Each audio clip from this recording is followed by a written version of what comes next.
Saudara pimpinan dan anggota DPR yang baru dilantik memberi sinyal akan ada penambahan jumlah komisi di DPR. Meski belum final, penambahan ini disebut merupakan konsekuensi dari penambahan jumlah kementerian yang ada di Kabinet Prabowo Gibran. DPR baru dan wacana penambahan komisi akan kami bahas bersama sejumlah narasumber melalui daring. Sudah ada politisi Partai Demokrat Mulyadi, politisi PDI Perjuangan Andreas Hugo Pariera. Selamat pagi Bung Andreas, Pak Mulyadi. Selamat pagi, Mas Radi. Baik, dan di studio sudah ada pakar hukum tata negara Ferry Amsari. Selamat pagi Bang Ferry. Pagi Mas Radi. Oke, saya langsung ke Pak Mulyadi nih Pak. Kemarin Mbak Puan, Ketua DPR kita nih 26 September, menyebut penambahan jumlah komisi itu udah dikaji katanya, dimatangkan setelah Presiden terpilih mematangkannya. Jadi nunggu dulu jumlah kementerian, baru nanti akan ada penyesuaian jumlah komisi. Artinya gimana ini, apakah memang positif bertambah? Jadi Demokrat sebagai bagian dari Kim Plus ini sudah ada bocoran belum jumlah kementeriannya berapa, Pak Mulyadi? Ya, masalah penambahan dari jumlah komisi memang ini kan masih merupakan sebuah wacana ya. Oke. Saya rasa semua anggota DPR mungkin sebagian besar sudah mendengar. Tetapi kan ini kan perlu kita cermati betul. Karena kita belum tahu persis seperti apa portofolio dan jumlah kementerian yang akan diumumkan oleh Presiden nanti. Oke. Maka dari itu, menurut hemat saya, kalau kita belajar dari data sebelumnya, kalau ditambah komisi tentu akan terjadi pengurangan jumlah anggota per komisi. Artinya secara kuantitas tentu akan terjadi penurunan. Ini dulu catatan kita yang pertama, secara kuantitas pasti terjadi penurunan. Kemudian perlu juga mungkin media lebih cermat ya untuk melihatnya bagaimana dari sisi kualitas anggota DPR kita yang sekarang. Tentu itu juga menjadi pertimbangan kita semua. Pengalaman kita selama ini kalau kita misalnya panja undang-undang misalnya itu kan setengah dari komisi. Nah, seberapa besar tingkat kehadiran anggota dalam pembahasan undang-undang misalnya, yang sebetulnya pembahasan undang-undang itu merupakan sesuatu yang sangat serius ya, perlu kecermatan dan perlu waktu yang panjang ya.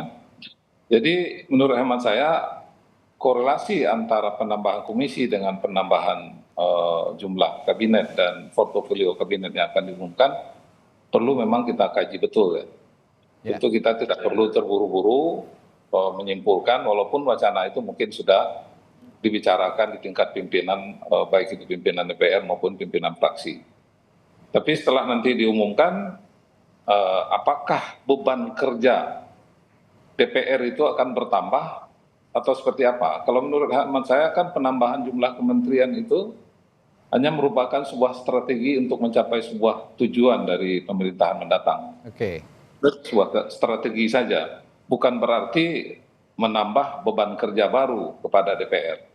Masalah pengelompokan dan lain sebagainya itu kan hanya sebuah cara kita dalam mencapai tujuan baik di eksekutif maupun di legislatif. Oke. Jadi silakan. Berarti kalau saya tangkap sementara ini pernyataan Anda Pak Mulyadi, Anda akan memberikan saran juga kepada anggota koalisi di Kim Plus begitu kira-kira, bahwa sebenarnya ya tidak perlu begitu penambahan komisi karena strategi penambahan jumlah kabinet ini hanya strategi untuk memeratakan atau mengefektifkan kinerja pemerintah sehingga DPR juga tidak menjadi menambah beban kerja dengan adanya penambahan komisi, begitu Pak Mulyadi. Jadi begini, kalau saya sebetulnya saya tidak ingin terjebak kepada persoalan penambahan jumlah kabinet atau portofolio kabinet yang akan diumumkan nanti. Saya nggak mau terjebak dalam hal itu. Yang perlu kita cermati adalah beban kerja sebetulnya. Oke. Kan beban kerjanya pemerintah sebelumnya dengan beban kerja pemerintah yang akan datang, apakah ada penambahan yang cukup signifikan? Kalau itu ada penambahan yang cukup signifikan, mungkin perlu juga diimbangi oleh fungsi pengawasan kita di DPR RI.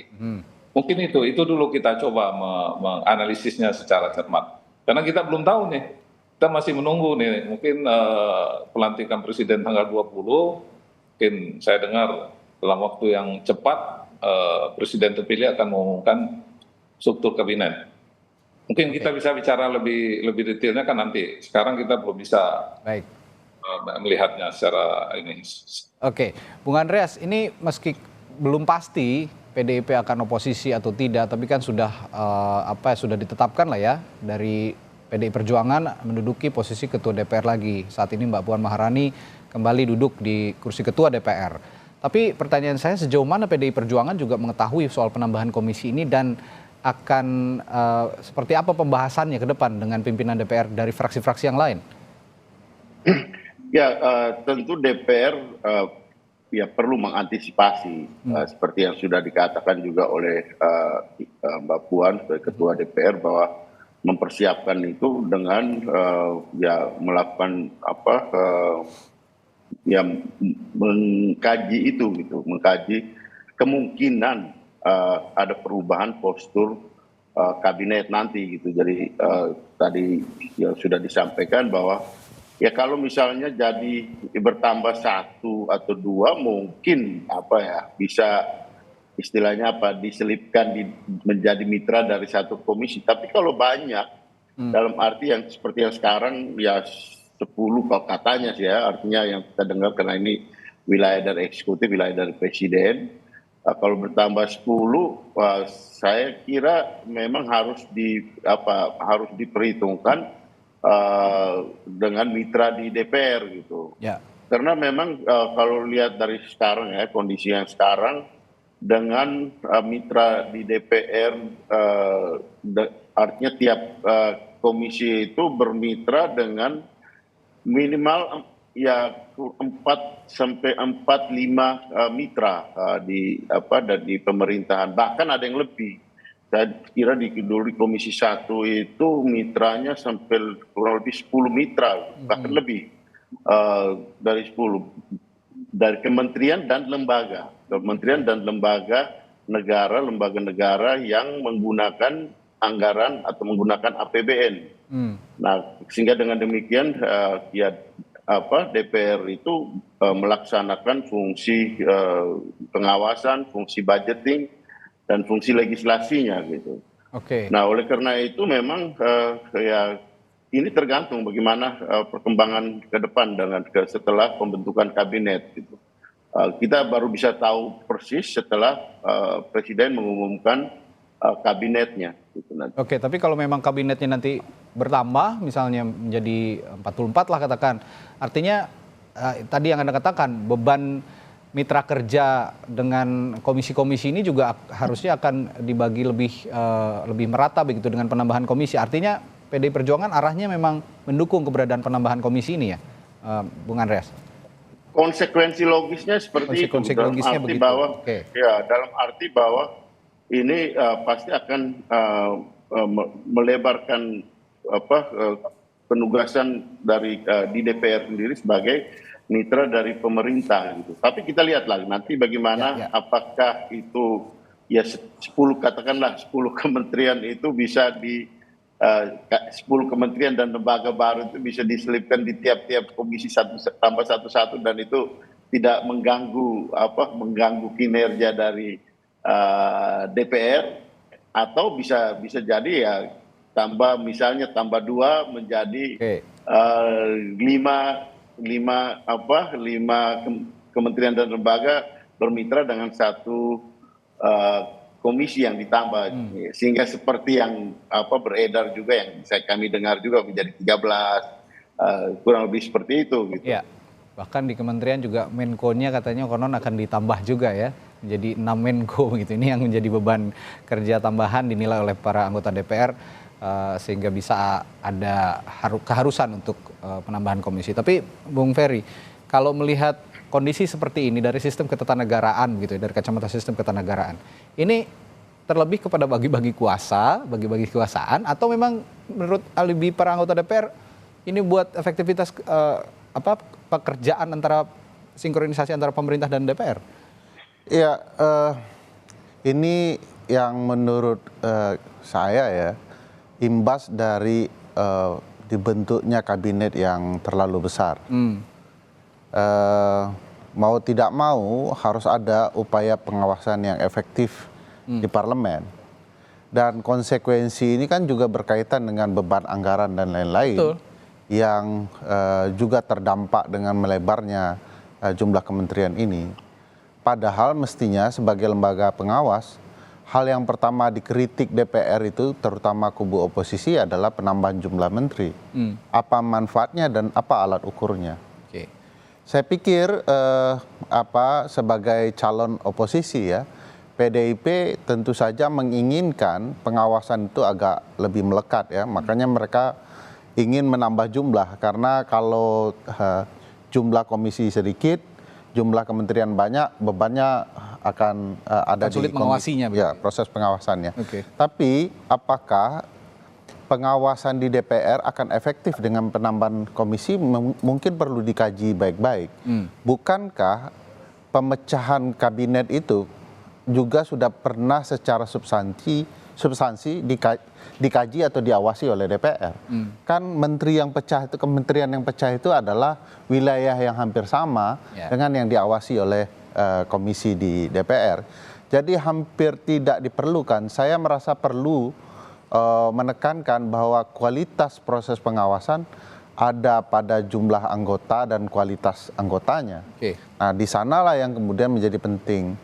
Nah, sayangnya kubu oposisi atau PDIP, katakanlah begitu ya, merasa mungkin anggota-anggota DPR yang masuk saat ini kualitasnya patut dipertanyakan. Jadi ini mungkin dilema baru juga. Ya, dilema bagi partai-partai di parlemen, bagaimana pola pengawasan. Tapi konsekuensinya bagi anggaran publik, APBD, APBN begitu ya, menjadi terbebani. Nah, ini perlu dipertimbangkan secara baik-baik. Toh banyak negara yang lebih besar dari kita, daratannya, wilayahnya, jumlah komisinya juga sangat sederhana di House-nya. Oh, berarti ini Anda menekankan soal kualitas anggota dewannya, bukan semata-mata pengawasan itu diejawantahkan dengan penambahan komisi. Ya, kalau disebar jumlah anggota, bertambah jumlah komisi, tapi kualitasnya juga tidak maksimal untuk mengawasi, pertanyaannya untuk apa komisi itu ditambah? Kan ada juga ya tunjangan ketua fraksi, gajinya dan segala fasilitasnya agak beda dengan anggota biasa. Betul, pimpinan komisi juga akan berbeda. Akan berbeda. Ini selain penambahan anggaran, postur anggaran APBN untuk jumlah kementerian yang bertambah, tentu saja untuk menambah komisi akan ada juga penambahan jumlah anggaran tentunya. Tapi kalau saya soroti tadi Anda mengatakan soal kualitas anggota dewan ini, saya juga agak tertarik sebelum membahas kembali penambahan komisi. Anda melihat komposisi DPR yang saat ini ada, kemarin setelah dilantik pada tanggal 1 kemarin, dengan komposisi begitu banyak juga wajah baru yang masuk di parlemen, bisakah mengimbangi kualitas anggota-anggota DPR yang sudah terlebih dulu masuk atau duduk di Senayan?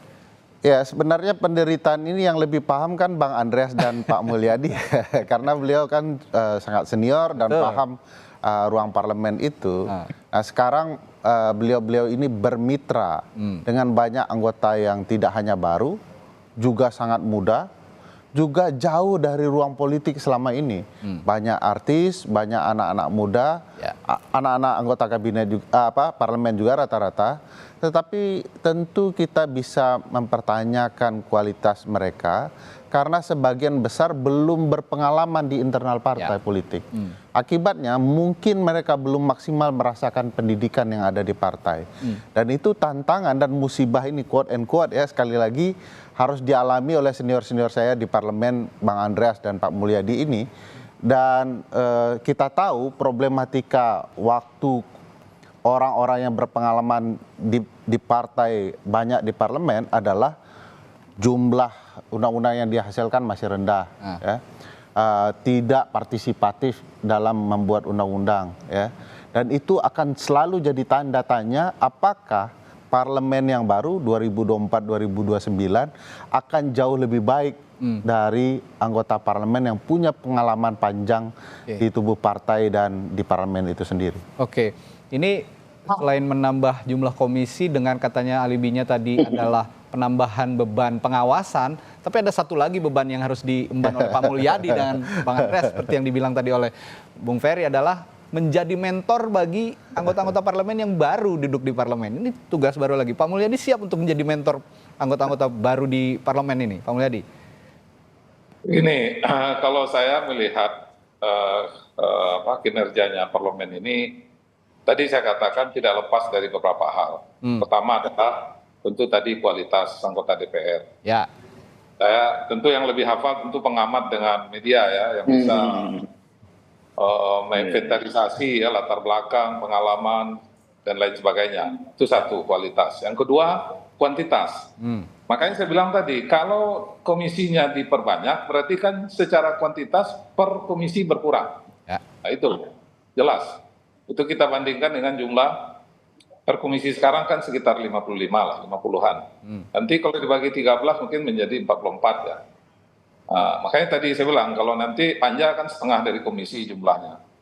Nah, kita tentu lihat data statistik selama ini, bagaimana. Saya 2 kali jadi pimpinan komisi dulu, tahu persis bagaimana kita dalam membuat undang-undang itu, kita selain perlu kualitas juga perlu juga kuantitas dari jumlah anggota DPR yang hadir. Terus tidak terlepas juga dari fungsi fraksi dan pimpinan DPR. Ini adalah satu kesatuan yang tidak terpisahkan. Jadi kinerja DPR itu kan adalah merupakan kinerja bersama, bukan satu partai, bukan satu fraksi, bukan pimpinan komisi, bukan juga hanya beberapa orang anggota. Maka dari itu saya lebih cenderung untuk menunggu dulu apa yang akan diumumkan oleh presiden terpilih. Karena saya melihat kalau masalah penambahan kabinet itu, kalau menurut saya itu, saya tetap berpendapat itu hanya sebuah strategi menata ulang focusing dari pemerintahan mendatang. Sebagai contoh misalnya, saya dengar misalnya, ini saya nggak tahu persis apa betul atau tidak. Misalnya PUPR, PU dipisah dengan PR, PU Pekerjaan Umum dengan Perumahan Rakyat. Itu menurut saya sangat tepat kalau misalnya itu dipisah. Karena memang PU dengan anggaran yang begitu besar, inline begitu. Fokusnya kementerian lebih kepada infrastruktur, sehingga persoalan perumahan rakyat yang juga merupakan bagian dari tanggung jawab Kementerian PUPR mungkin agak kurang terperhatikan. Bahkan saya waktu 2009 itu sebagai salah satu yang melahirkan undang-undang perumahan dan undang-undang rumah susun, saya tidak melihat sampai sekarang itu yang namanya Badan Penyelenggara Perumahan Rakyat dan Rumah Susun itu. Karena backlog perumahan kita juga masih sangat besar kan. Itu juga kewajiban pengembang yang menyediakan 20% dari setiap yang dia bangun untuk masyarakat yang berpenghasilan rendah. Misalnya, ini sebagai contoh saja. Jadi penambahan portofolio kabinet itu menurut saya itu sesuatu strategi yang memang merupakan bagian yang harus dilakukan oleh pemerintah sekarang sehubungan dengan tantangan dari waktu ke waktu itu berbeda. Ya, oke. Nah, menurut saya itu nggak ada masalah.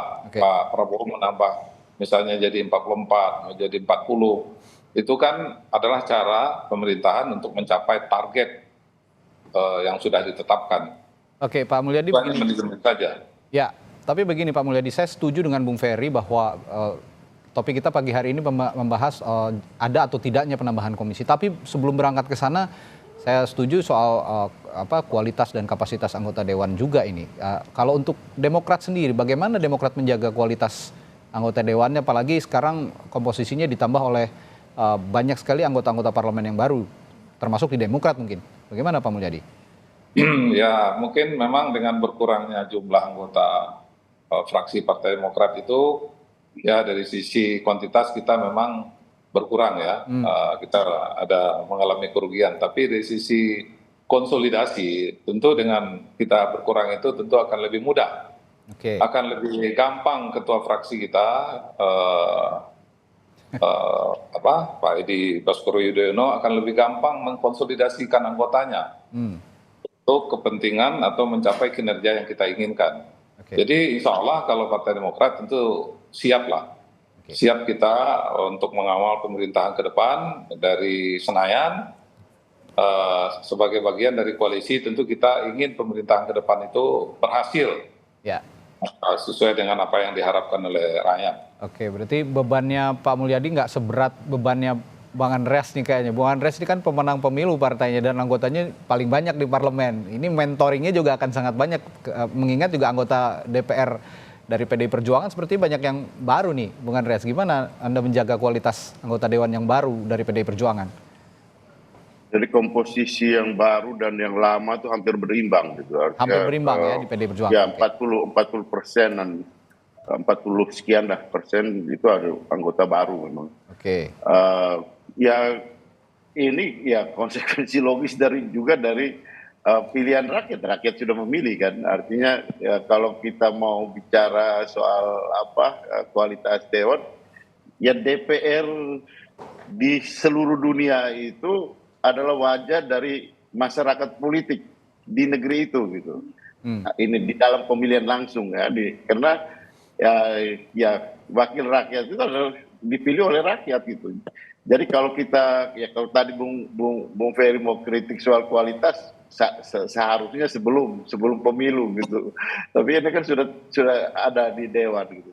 Nah, bagaimana sekarang untuk menjaga ya kinerja, kalau saya katakan kinerja, tidak bicara soal kualitas, karena kualitas itu menjadi sangat debatable untuk menjaga kinerja dari ya DPR, terutama di dalam lingkungan tersendiri. Tentu itu adalah tugas dari fraksi dan komisi secara formal ya.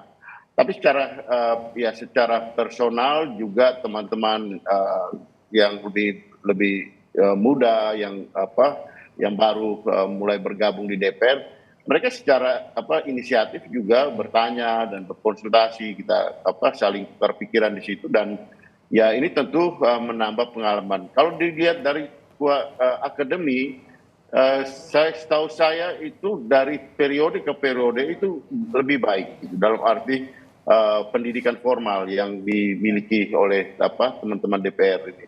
Cuma memang dari segi pengalaman itu perlu waktu, tentunya perlu jam terbang untuk ada di lembaga parlemen seperti di DPR kita ini gitu. Oleh karena itu memang ini perlu waktu gitu, dan tergantung juga keseriusan daripada teman-teman ini di dalam kehadiran. Kenapa di DPR itu juga pertama tadi seperti yang disinggung oleh kawan kita Pak Mulyono, bahwa hal pertama itu kehadiran. Kalau tidak hadir aja itu repot gitu. Ya. Kemudian ya DPR itu bicara gitu. Fungsi DPR namanya parlemen. Parle itu bicara. Kalau tidak bicara ya fungsi tugasnya di DPR, dia harus bicara, dan bicara apa yang dia lihat, apa yang dia dengar, apa yang dia alami di masyarakatnya, yang menjadi aspirasi dari masyarakatnya, dan itulah tugas dari DPR gitu. Kalau DPR tidak bicara ya apa tugasnya, apa fungsinya ada di situ gitu. Nah, saya kira ini penting gitu, ini penting untuk disampaikan ke teman-teman yang lebih junior lah di dalam tugas di DPR nanti. Oke, tapi Bang Andreas, kembali ke topik kita soal penambahan komisi di DPR ini, tadi Bung Ferry juga mengatakan atau menyampaikan kritik, seharusnya PDI Perjuangan yang saat ini masih berada di luar pemerintahan lah ya, sejauh ini ya, boleh kita katakan oposisi, itu sebelum membahas soal komisi justru harusnya dikritik dulu soal penambahan jumlah kementerian. Ini saya akan tanyakan ini ke Anda nanti. Apa kritisi PDI Perjuangan terkait wacana penambahan kementerian yang ada di kabinet Prabowo Gibran? Sesaat lagi di Sapa Indonesia Pagi, tetaplah bersama kami.